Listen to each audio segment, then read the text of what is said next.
7-282-0688. Amen, amen. Thank you, Deacon Renee Wise, our station manager here at the Boston Praise Radio and TV Network. Kingdom greetings and God's richest blessings be multiplied to you and yours, beloved family. You're tuned into another segment of Filling Our Lands Live Interactive Worldwide broadcast exclusively here on the Boston Praise Radio and TV Network. I am your host, Pastor Hobbs. I'll be with you through till 6 p.m. We have the privilege of broadcasting Tuesday through Friday, 4 p.m. to 6 p.m. Eastern Standard Time, and Sunday evening, 7 p.m. to 9 p.m. And so we encourage you to go to our main webpage again, www.bostonpraiseradio.tv. There you'll be able to see us, hear us, and engage in the instant chat and that platform. We are also simulcasting on 39 social media platforms. We're on Pastor Bruce Wall's Facebook page. We're on Global Ministries Christian Church Facebook page. We're on Boston Black News Facebook page, and we will be on YouTube as well as on Twitter, all connected to Boston Praise Radio and TV Network and our senior pastor and founder, Pastor Bruce Wall. So we encourage you, please go to that platform. We're trying to usher people to come to our main platform, www.bostonpraiseradio.tv. While we appreciate you joining us on my personal Facebook page, on Pastor Bruce Wall's Facebook page, and on many other social media platforms, ultimately our goal is for you to become fluent and connected to our main platform that will simulcast all those other platforms most clearly and most effectively. When we have to broadcast via my personal Facebook page, there's some feedback that you'll hear, so it's not optimal. You'll only be able to get myself and not our guest. So to be able to get all of our guests, get the best audio, the best visual, and the best interaction, that happens via www.bostonpraiseradio.tv. We are expecting Senator Eldridge. He may be running a little bit late, but I did speak with his staff, Immaculate, on this morning and confirmed that he was anticipating to be with us on this afternoon from 4 p.m. to 5 p.m. So prayerfully he is traveling, and we pray for traveling mercies for him. It's a lot of traffic. Myself and Brother Eric just got here not long ago on public transportation, and it was rather slow.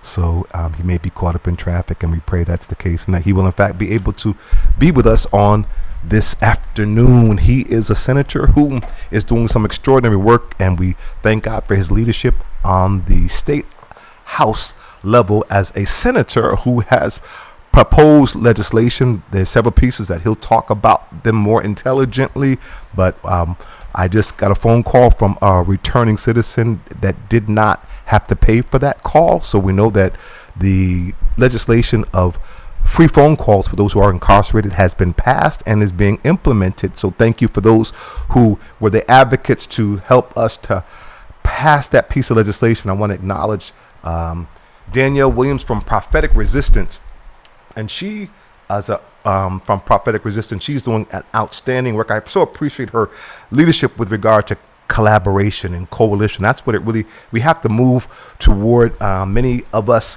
have become fluent in the game that a lot of funders do, that have us pitted against each other, fighting each other for crumbs, rather than coming together with our respective level of expertise in a coordinated way that is fair and that actually empowers all of the organizations to do what they're independently, uniquely poised to do, but in a collective way that we support each other and making sure that we're all successful.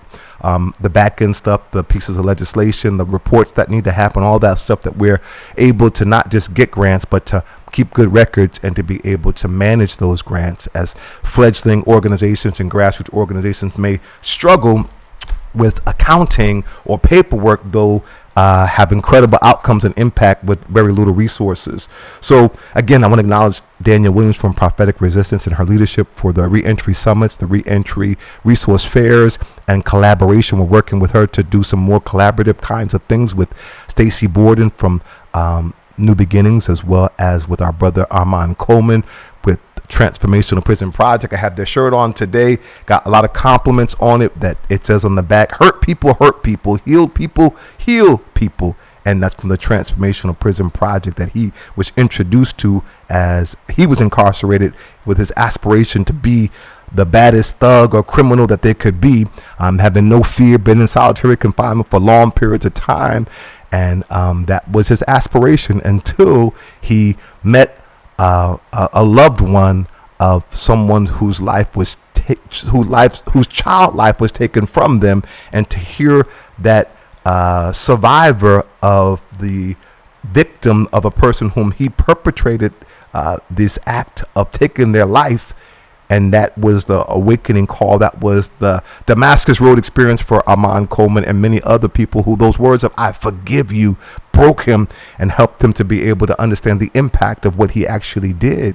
Not from an impact statement that said, "I hope you burn in Gehenna," but from someone who said, "I forgive you," and the power of forgiveness. And so as a result of that changed him. That was a transformation as he began to now participate in what they call restorative justice practices, where you sit in a circle with the perpetrators, with the victims, and you talk to each other, you hear each other out, and you build authentic relationship that you're able to collectively do restorative justice work. As we heal, we can help others to heal. Amen. And so I so appreciate people like my sister Stacy Borden, who's done that transformative work, trauma informed, and now is helping the women that she has the New Beginnings house for, that's housed 10 women, that people who she actually served time with, who helped her while she was incarcerated to change her direction, helped her to do the work. And now she's come out and created the only women's reentry program run by a returned citizen that's directly trauma informed healing. And so I thank God for our sister Stacy Borden and New Beginnings and what God's doing in and through her life, for Armand Coleman and Transformational Prison Project, and for Daniel Williams from Prophetic Resistance, as well as other organizations, Ed Gaskins, who was very instrumental in being able to help fund some of these projects, and certainly our legislators, whom are doing what they can to be able to help us to create policies and programs and resources to be able to effectively minister to our returning citizens, whom we are able to minister to while they're behind the wall, and to create legislation to support them while they're behind the wall. And when they come out from behind the wall, that we've got systems in place to receive them and to help them to reacclimate back into society, being productive, thriving citizens, not just them, but even their families. And so we're so grateful for the work that we have the privilege to co-labor in doing this restorative justice work. And so we're going to shift gears because our guest is here in the person of Senator Eldridge. Thank you so much for being with us, sir. How are you, sir? Very good. Thank you so much for having me. I just came straight from the State House, so sorry for being a few minutes late. No worries. Understand. Appreciate you doing the work. Of course, someone is trying to reach me. Let's see who that is. Yeah, I'll have to let that go, but I apologize for the interruption on the phone. We'll let that go to voicemail, but totally understand, Senator. Again, we appreciate you taking time. We know you're really busy, and so we thank you for the time coming to be with us here. We're just coming from City Hall, dropping off absentee ballot applications, as well as mail-in ballot applications, and continuing to work with our folks from the City Hall Department to try to institutionalize a mechanism in place for those who are already eligible to vote to be able to exercise the right that they already have. You know as well as I know, and our listening audience, hopefully they're becoming educated and educating others, that in Massachusetts, if you are waiting pre-trial, if you're serving a misdemeanor, you can vote while you are incarcerated. That's right. And we passed some reforms last year in the election reform law to make sure it was clear that those that are in pre-trial, often county jails, that they're able to vote, and that the sheriffs are educating the incarcerated men and women that they do have that right to vote, to your point. And so can you expound upon that, because that's the Votes Act that has been passed, correct? Mm-hmm. Yep. So talk a little bit about that legislation. I know you were you one of the signers, one of the endorsers on that, or what was your role with regard to that piece of legislation drafting and passing? Yeah, well, last session, so every session it can change what committees legislators are on. But last session, I served as the Senate Vice Chair of the Joint Committee on Election Laws. So I was advocating for things like same-day election registration, making early voting, permanent, as well as some incarcerated-related or prison-related voting. We also would have liked to repeal, the constitutional amendment, that took away the vote for people in prison on a felony. But that's a longer process, so that hasn't passed yet, though the committee this session has reported out. But last session, it did not get reported out. So anyhow, part of the Votes Act was making it clear in state law that those that were in a prison pretrial, usually a county jail, that they, therefore still had that right to vote because they were not convicted of a felony. And probably most importantly, that there was education happening by sheriffs, by civic and election reform groups to those communities, so those individuals could vote. Often, whom because of bail or other reasons are being held in a jail or prison for a long time. So help me to understand. So with that piece of legislation, now that it has been passed, and that's wonderful. And I know I'm part of Democracy Behind Bars Coalition. That was really instrumental with the leadership of the African American Coalition Committee. Oh yes, guys at MCI Norfolk who are really centering the work that we all do. Incredible. Yep. Yeah. I just visited there about a month ago. You did? To meet with the men. Yep. Outstanding. Well, I'm so pleased that I just received today in the mail my approval to be on the community advisory board with the African American Coalition Committee. So actually initially it was denied, unfortunately, but we submitted an appeal, and by the grace of God, that appeal was favorably responded to. So today that happened, and it happened literally.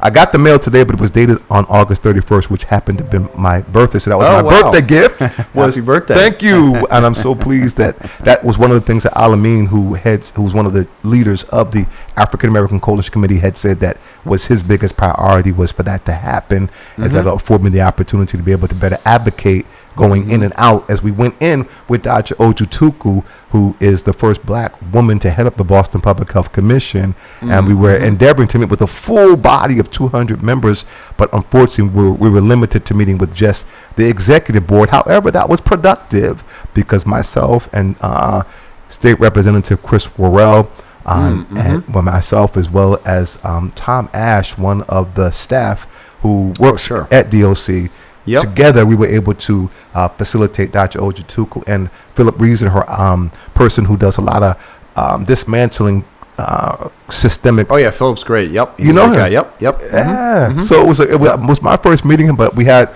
some pushback, quite candidly. Unfortunately, that happens oftentimes just when you're talking about the DOC. But we pushed through it. We got through it. We were able to meet with the executive committee and talk about some of their challenges addressing health. They were interested in addressing diabetes, mental health, as well as addiction. And, the mental health that post-COVID had them further isolated.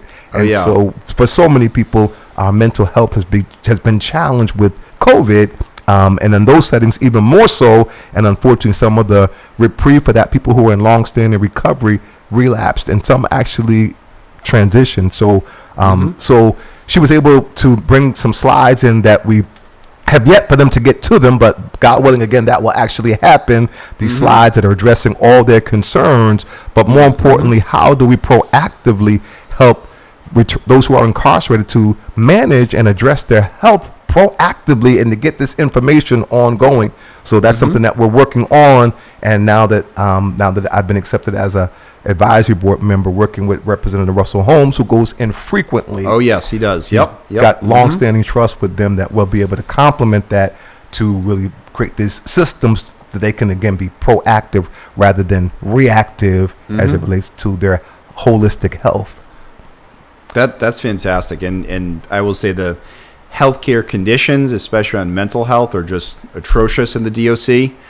We've put a real big focus on that. A lot of criticism on WellPath, the private provider. That contract is going to come up again in about a year.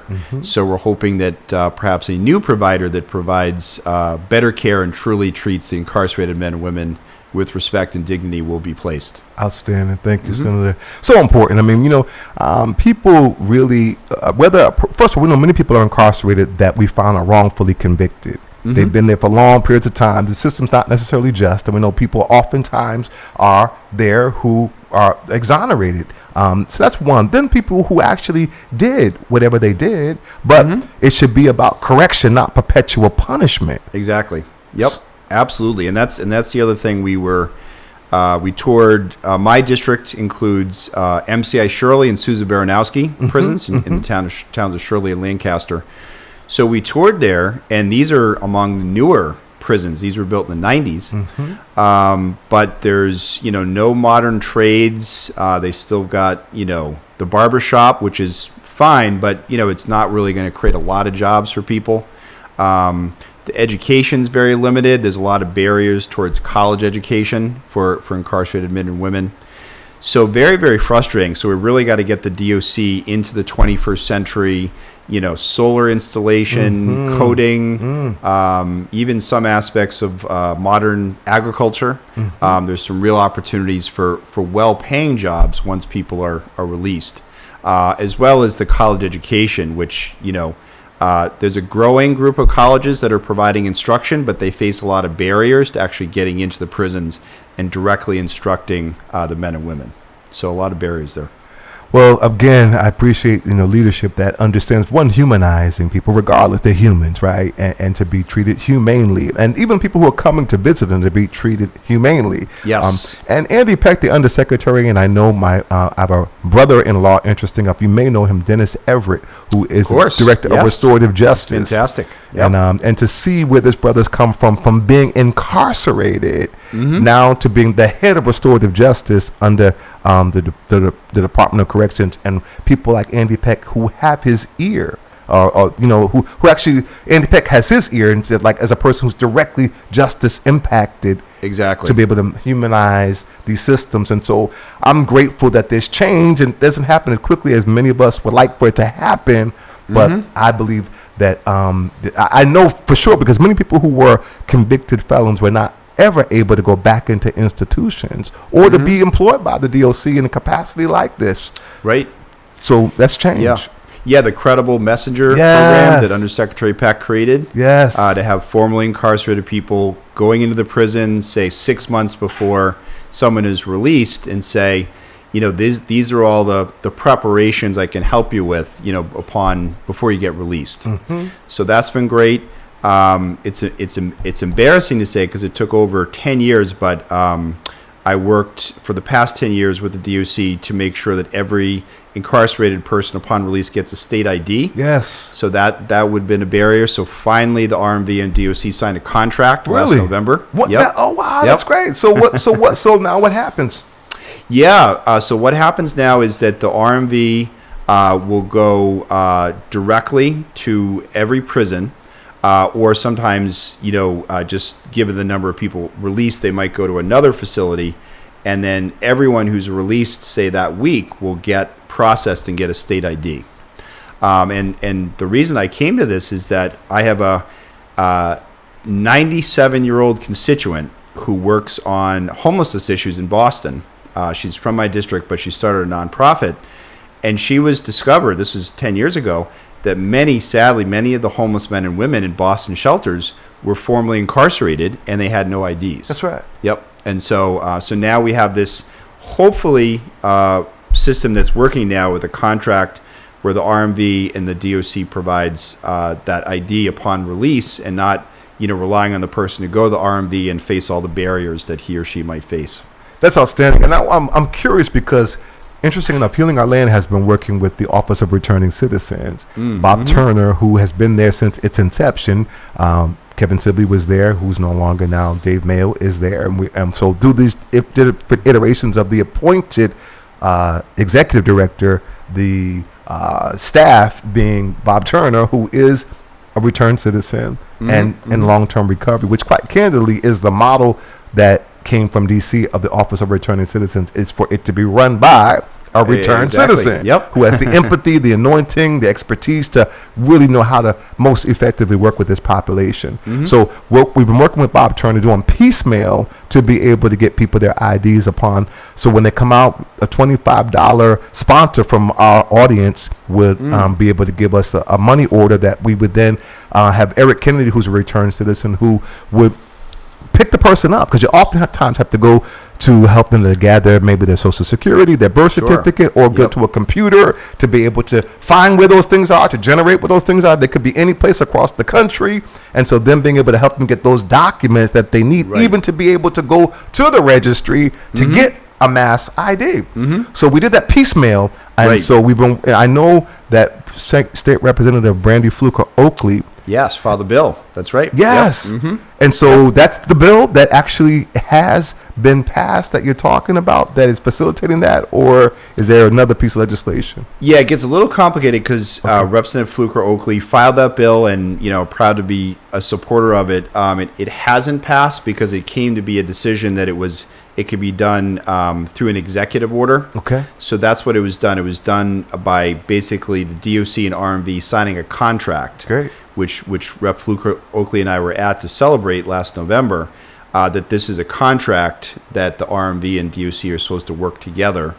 In the budget that Governor Healy just signed, I had secured a $150,000 earmark to buy the equipment, to buy the machines, to take the pictures of incarcerated people and therefore get their IDs. Beautiful. Yes. So. Now, will that also be at the jail and the House of Correction, or is that only in the prison? Okay. That's the next project. Okay. We're making progress. So we're still doing the piecemeal for the House of Correction and for the jail, but now it's at least it's institutionalized for folks coming out of prison will get a mass ID automatically. Right. Every state prison, and I will say on the county front, and in my district is Middlesex County, so I have a different sheriff. Is Sheriff Katusian has taken some action to make sure that people get IDs. So I know Sheriff Tompkins does a terrific job here in Suffolk County. So really call upon every sheriff as they should make this system work as well, and sign a contract with the RMV to make sure that the men and women that are in their facilities are getting IDs as well. So what you're telling me, if I hear you clearly, so Sheriff Katusian has already facilitated that executive order that you're talking about that happened on the state level, on the county level, with under his jurisdiction. He hasn't specifically signed the same executive order, but he has a partnership where the correction officers make sure that people, say, a month or two before they get released, get an ID. I would say it's not perfect, but Sheriff Katusian has, to his credit, has worked on that. So, well, we'll have to reach out to him because, again, I'm a part of something called Democracy Behind Bars Coalition, and we, are trying to find out what sheriffs are doing across the Commonwealth that we can, learn from each other to really empower returning citizens. So, and I know Sheriff Tompkins has been really, progressive. Yes, in contrast to many other sheriffs, affording us even access pre-pandemic, during pandemic, and post-pandemic as it relates to building that infrastructure for those to exercise their right to vote, for bringing in candidates who are running for office. What a difference a DA makes. We're bringing in other candidates now who are running for D3 where that sits, as well as Mass and Cass. So the candidates, we brought all 7 of them in to go through the units that we had access to so they could directly engage the returning citizens to make an informed decision, as well as know you have the right. We're now working diligently in the implementation side of the legislation you just talked about, the Votes Act. Sure. So now that it's been passed and now we're hoping to implement, and again, Sheriff Tompkins, we've been working with him as well as former State Representative Nika L. Ugardo. Oh, sure, Who helped us craft legislation with Sheriff Tompkins that unfortunately didn't pass, but because the Voting Rights Act passed, it didn't need to pass, hopefully, because that was a pilot that we were hopeful to be able to, and we're still hopeful to do. And the vision is that Sheriff Tompkins would communicate everyone under his custody and care who's eligible to vote. Oh, sure. Electronically to the elections department. Okay. Just as Yeah. you and I get to our home, many opportunities for mail-in ballot, to drop, so people whom are under their custody and care, who are specially qualified, and they can participate via absentee ballot, don't necessarily have to register to vote. So that's an implication that they don't have to do. So the challenge becomes who's eligible, and as it stands, quite candidly, they don't have the technology we find via the Director of Social Services and the people who are taking us from unit to unit to tease out who's serving a misdemeanor and who's serving a felony. Though I'm told by Sheriff Tompkins that they can do it on their computer. It hasn't dwindled down to the staff when we come in. Nonetheless, so that their computer can do that, then it should be able to communicate that list to the elections department. They then turn around and create absentee ballot applications addressed to each returning citizen. Okay. And it'd be in a locked mobile ballot box that will go from unit to unit, just as their home is their incarcerated cell, and it will be picked up on election day at 8 p.m. like every other place has an opportunity to cast their ballot and give them agency. Right now, the way that it happens in its progress is that we bring in the absentee ballot applications, we bring in the registration forms, we bring in the candidates, we bring in the platforms and talk civic education about the various elections and the term limits and the roles that they serve. So we do this education ongoing, and then we hand carry those applications to the elections department. They then in turn send the ballot to them. Hopefully, we check and see if they do, and if we don't, find out what happened, why, and then their ballot has to go to a correctional officer or a caseworker and be handed in the drop box in the lobby that they now have, that they never had before. A drop box in the lobby of the Nashville County Jail and the Suffolk County House of Correction. Progress. But it's still not the agency that needs to happen. We just came from Chicago, Eric and myself, in Cook County. They're casting ballots behind the wall. Wow. It's actually a polling site.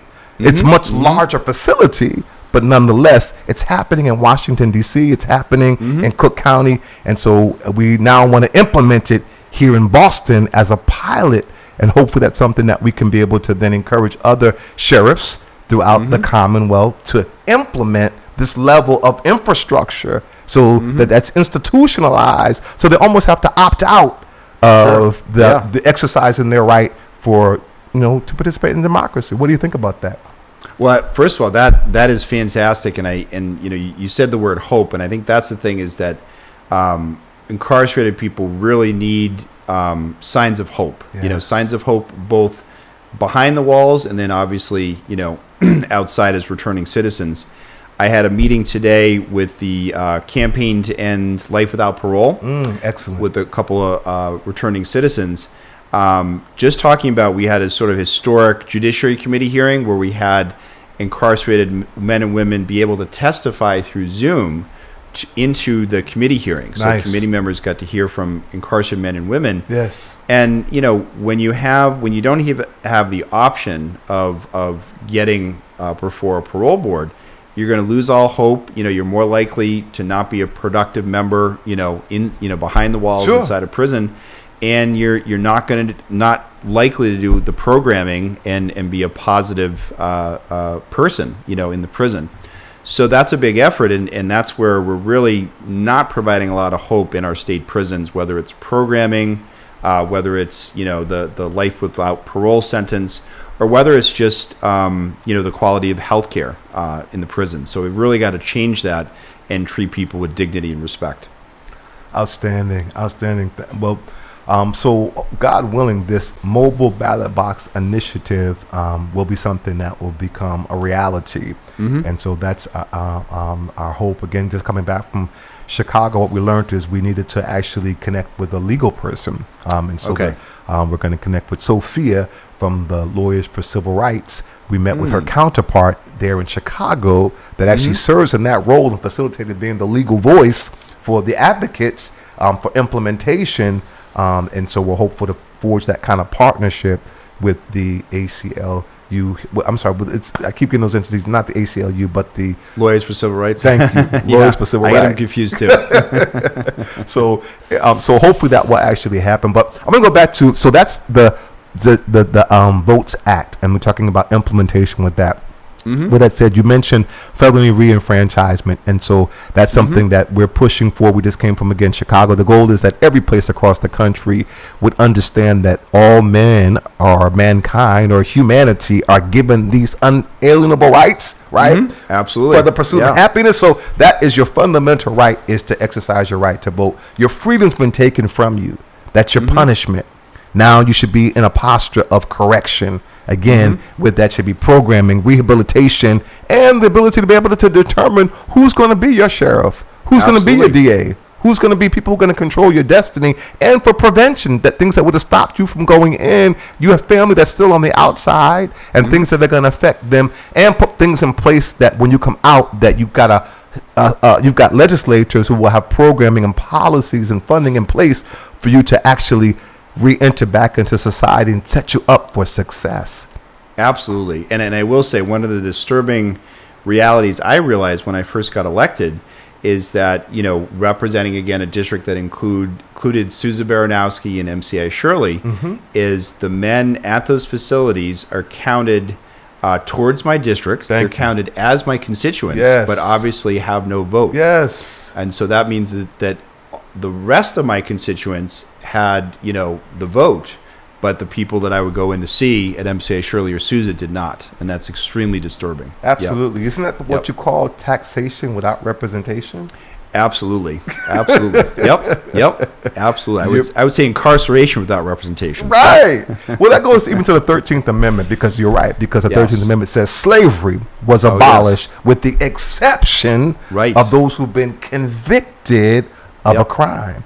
So for all intent and purpose of the 13th Amendment that is still intact today, says that everyone incarcerated is a slave. Yeah, exactly. The exception being that, if you are being punished for a crime, somehow certain rights can be taken away from you. Correct. So I'm hopeful that some law student or someone will take that, to not even amend, but to abolish that 13th Amendment that says slavery was abolished with the exception of anybody. So that's the new Jim Crow, the modern day slavery. That's the loophole, and hence this tough on crime. When we just came back from Chicago, it was civic power was the theme, and challenging 50 years of mass incarceration. And we can see what's happening on mass and Cass, right? That is this opioid epidemic largely fueling that has to do with trauma, compound trauma. And so treatment is the thing that people need, not incarceration. But certainly what should not be happening is what's happening: open air drug, injection drugs, shooting each other, selling drugs, open air drug sales, human trafficking, and just deplorable conditions that any human being should have to be subjected to, much less the broader community also have to be subjected to it. So I'm hopeful that now that it's taken a tipping point and it's going to a state of emergency, that it won't just be the usual sweeping it away and not really addressing the laser individual programming that needs to happen for each individual for them to ultimately be able to recover and to be sober and to recover. And if a person actively is not ready to be sober, because that is the case for some people. I personally am a proponent of it's my phone here. I am a proponent of thanks, brother. I personally am a proponent of a multi-pronged strategy. And so harm reduction, I think, there were times that they had active injection drug sites. There were that's being discussed at the state level. Really? To legalize that. Which I support. Yeah. I mean, people are going to do that. They're going to do that. So why not give them clean settings where they have a bathroom, where they have people you can build a relationship with, and though they're coming in, they're giving clean needles, so you're not infecting each other because you just want to hurry up and get a fix that have a place to have clean needles, and you're able to build relationship and find out what's really going on with you beyond this, that you can maybe love up on people, treat them humanely, that over a period of time that they're wanting to stop. Exactly. And I think it would also help decrease the concentration at Mass and Cass. I think one of the things that so important, again, I'm a state legislator from Metro West, is that you have people from across the state, really from Eastern Mass, who have addictions often going to mass and cast, Yes. but it's all of our problem. Yes. I think the state should be doing a lot more as well, including Yes. DPH. Yes, and this notion of I know the Long Island Bridge they had. I know that they did some great work over there, and for that to be and then for other places that need to, as you said, need to share that Sure. burden. Yeah. And we can't wait 5 years to build a bridge, and there's some political challenges with, I guess, Quincy wanting the bridge even to Right. be rebuilt. So short-term strategy and long-term strategy. I'm hopeful that and that I'm happy to hear that that's one of the prongs of the strategy that's being considered. Though there are people who are opposed to it, and I get it. I hear that some people feel like it has to be this way or it just has to be this way. And I do think we need options for that are multi-pronged so that you can meet people where they're at. Exactly. And try to move them to a place that's better. Absolutely. And on the disenfranchisement front, I just want to also give a shout out to David Baxter with the No Longer 3/5 Coalition. Yes. So he's been having forums, across the state, including we had one in Worcester. So he's been a very powerful voice to repeal the constitutional amendment that sadly was approved by the voters in the I think 2000 actually. 2000, yes. Yep. I appreciate you mentioning him. He sat right in that seat, and we did an interview with him. He's a good friend and a good brother, and he's helping to educate me and our audience with the strategy that No Longer 3/5 is doing. That was also created at MCI Norfolk. Oh yeah. And now so there one brother, in fact, who we supported him writing letters, his campaign for him to be released. Oh man, if I can't recall his name. From Norfolk, or yes. Yeah, okay. I apologize. I don't know. No, it'll come to me. But in any event, the point is, this is one of the co-founders of No Longer 3/5 who's still behind the wall. Okay, and and David's been released. Right.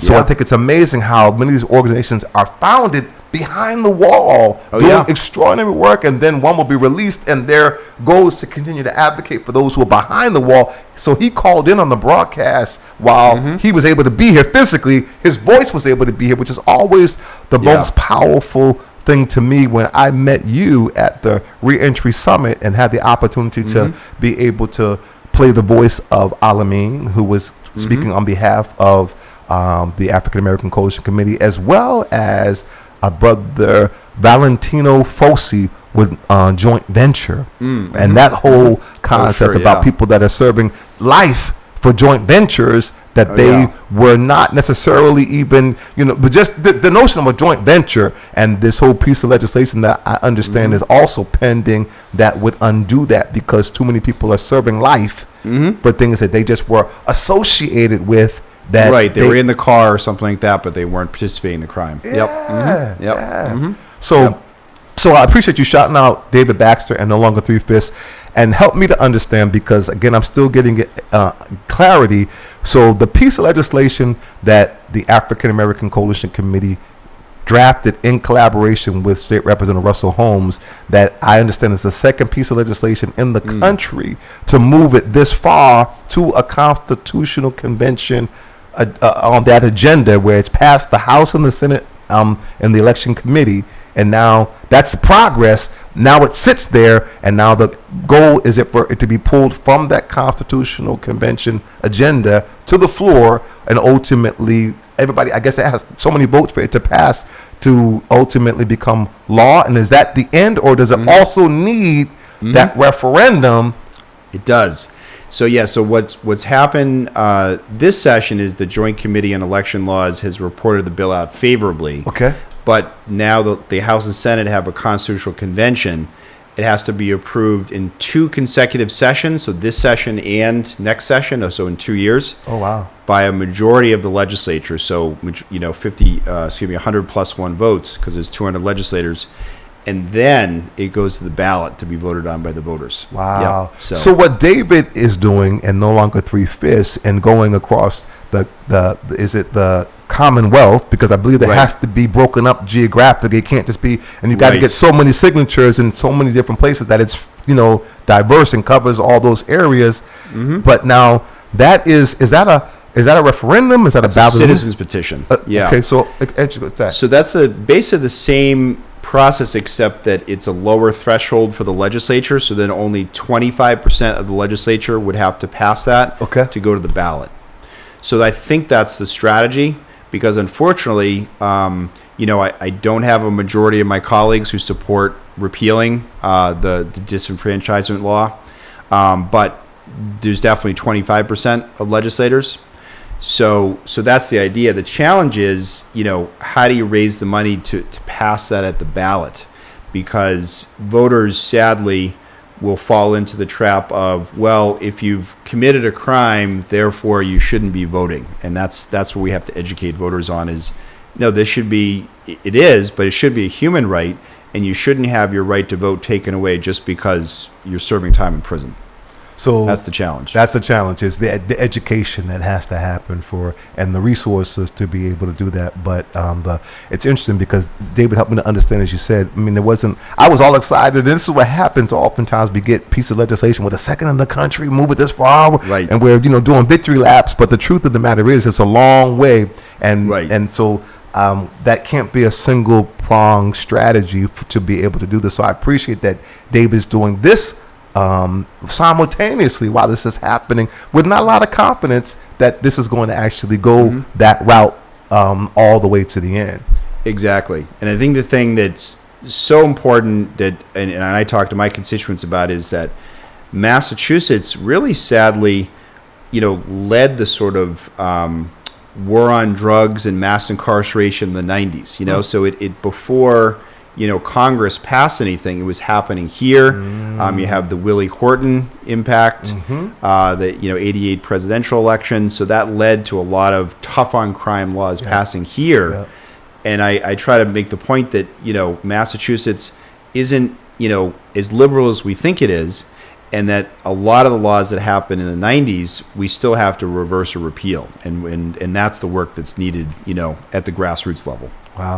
Wow. So with that said, I understand on September the 20th, their joint venture and some other folks are going to be having a major rally from 12 to 2. I believe you're one of the speakers on that program. Yes, that's right. Yep. I will be as well. So I'm looking forward to that and encouraging people to come out to the State House 12 to 2 for this really important rally. And so talk a little bit more about that specific rally, and I guess various pieces of legislation that either you've authored or you're in support of that will help empower our returning citizens. Yeah, so one of the balancing acts I have is I'm the Senate chair of the Judiciary Committee, so therefore I don't co-sponsor most bills. Okay. But I also am the Senate chair of the Criminal Justice Reform Caucus, where we prioritize bills.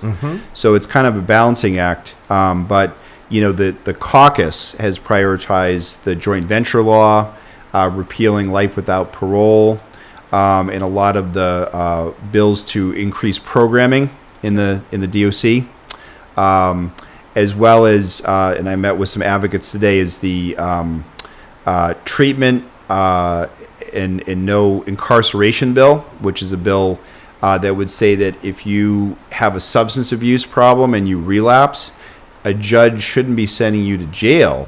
He should be sending you to a treatment center to get recovery. Yes. And prison is no place for someone that has a disease, has an addiction issue. But unfortunately, right now, judges can do that if someone has a relapse while they're under a condition or before probation. So that's another one of the bills that we prioritized. Yeah. Wow. Yep. So talk a little bit more about the joint venture, because again, I've gotten some education from Valentino Fosi,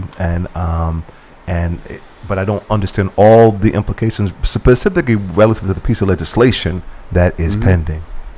Yeah. So the joint venture law would basically severely limit the ability for a prosecutor to just say, because someone was, in the car or was, in a house or had, perhaps a minor role in a crime, that shouldn't automatically allow the prosecutor to charge that other person with first-degree murder or other crime that, puts that person in prison for 30 or 40 years or even life.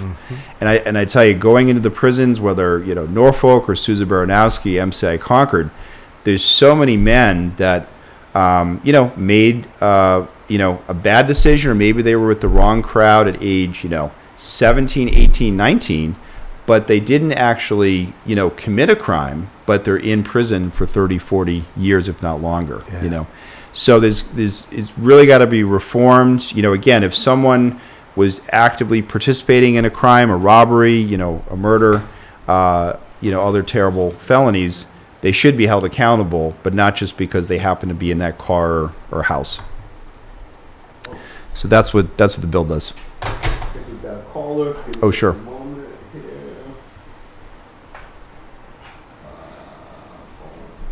Caller, you are live on the air. Go right ahead. Can you hear us? Two questions. Go ahead. Hello? Can you hear me? Yes, we can. Yes. Hi. Okay, I have two questions for you. One regarding the ID law that just passed. Does that include those who haven't already had a driver's license or an ID in Mass? Yes. In other words, if you went into prison without a ID, then the DOC will get you a state ID. It won't be a driver's license, but it'll be a state ID. Mm-hmm. Okay. And my second question is, there's this initiative going around about prisoner organ donor. Have you heard about that?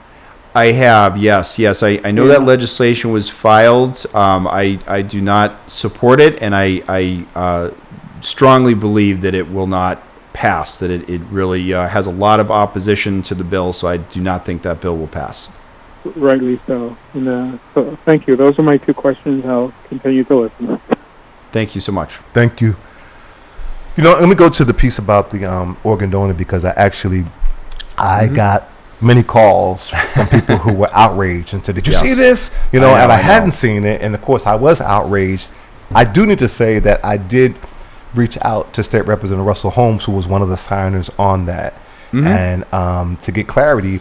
And he expressed to me that the origin of that was someone who was a member of his church, who was talking about being able to, who asked for that to be able, asked specifically with regard to if you're a person who's incarcerated, being able to have your organ donated to a family member, not just a random person, but to a family member. That and he added on that the bonus of, if a person's going to do that, then for them to also be able to get some good time. And so when he explained that to me, it made a lot more sense. To your point, it's not going to pass. I think it was well intentioned, the goal. I think it was trying to encourage people to donate their organs, but to tie that with good time, to decrease your time in prison, is not sound policy, and it sounds pretty cruel. So and with a population that's so vulnerable, and many instances not, in order to get out quickly might make, and it's just for it to be random for just some person. And then, and quite candidly, the truth of the matter is, I hate to be a conspiracy theory, but the truth of the matter is, once organs are something that you can't just go to the store, right? And so and so the black market, if you will, I mean, people literally will come up. I used to be an organ donor, and actually I decided not to be, for the reasons why many black people, you see these kind of crazy accidents that might happen. You have to wonder sometimes, like, they know my organ, they need this organ. Could this be some freak thing? Like, so, I mean, people who've been in the military whose organs aren't even there, their bodies shipped back. So again, so that notion of your organs being something that are a rare thing, and that you could, maybe something happened to be able to get those organs that are not righteous, potentially could be the case. So so with this particular population, giving an incentive for you to be able to be organ donor or blood, those kind of things is just, it was so I appreciate having the conversation with him and so forth, and other people that, like you said, well intended, but could easily be not well received or implemented. Right, exactly. You just don't want to put any person in that position to say you have to give up something in your body in order to reduce, your confinement. Not good policy. Right. So, okay, so let's go back to this September 20th. And so the other pieces of legislation, so you talked about the joint venture, and you talked about is it life without parole? Is ending life without parole. So instead it would be, there's a couple different bills, but one of the bills would say that if you're convicted of first degree murder, you would serve 25 years and then you would be eligible for parole. Whereas right now, those individuals are never eligible for parole. Wow. So, and I believe that's was filed by Senator Liz Miranda, representing parts of Boston, and our Representative Chris Worrell. Outstanding. Beautiful. Well, with literally 6 minutes left of our time, I really want to thank you for coming in and being in. Hopefully this will just be the first and not the last time. You're welcome here on Boston Praise Radio and TV Network, as well as Healing Our Land broadcast. And so anything else that you wanted to speak to our listening and viewing audience and update them with pieces of legislation or things they might need to know to support you and us to be able to move things forward to empower our returning citizens. Yeah, and thank you so much for having me, and thanks for asking that in particular, is that the Healy-Driscoll administration just announced a $15 million community reinvestment grant, and it gets into a bill filed by Representative Mary Keefe and former State Senator Sonia Chang Diaz of justice reinvestment. And the model is as we're closing prisons, and we did close Walpole Prison just this year, as we're closing prisons, as we're reducing mass incarceration, the number of people in prison, that money shouldn't just be, quote unquote, saved as taxpayer dollars, but it should be invested in communities disproportionately impacted by the war on drugs and mass incarceration. Sadly, usually majority minority communities of color, working class, or poor communities. So this is a version of justice reinvestment, and so if you go to my website, it announces the grant that any community group that's having an impact on Transformational Prison Project or Restorative Justice or other groups that are having a direct impact on formerly incarcerated people can apply for this grant. Wow. For reentry. I'm hoping for programs behind the wall. And we really want to make sure that, every organization, and quite honestly, groups led by formerly incarcerated people, often disproportionately people of color, are aware of these grant programs and apply for the money. So the deadline is September 15th. It's a $15 million project. And just want to, your listeners to know is that the point I'm making to the DOC commissioner and really the governor is, if we're going to close more prisons, and we're trying to close the women's prison at MCA Framingham now, take that savings and you got to put it back into the communities that have been disproportionately impacted by institutional racism, by the war on drugs, by mass incarceration. Don't just have it as quote unquote money saved, but you've got to repair the harm that we've caused to so many communities, including unfortunately a lot of neighborhoods in Boston.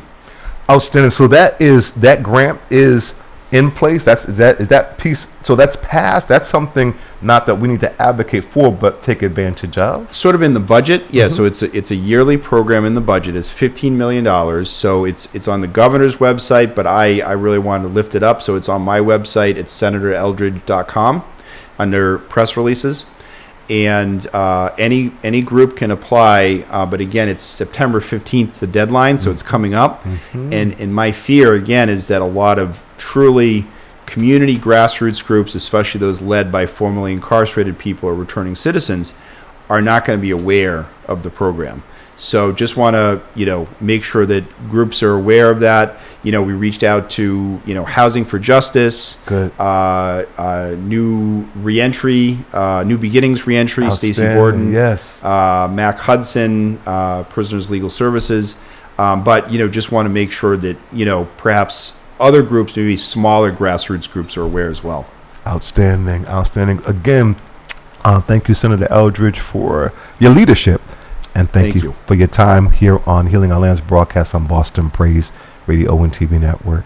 Thanks for having me on. Great to see you. Likewise. And thank you, our listening and viewing audience, for being with us for another segment of Healing Our Land's broadcast. If God say the same, we'll be back on the other side of the top of the hour for yet another hour. And we broadcast Tuesday through Friday, 4 p.m. to 6 p.m., Sunday evening, 7 p.m. to 9 p.m. God bless you.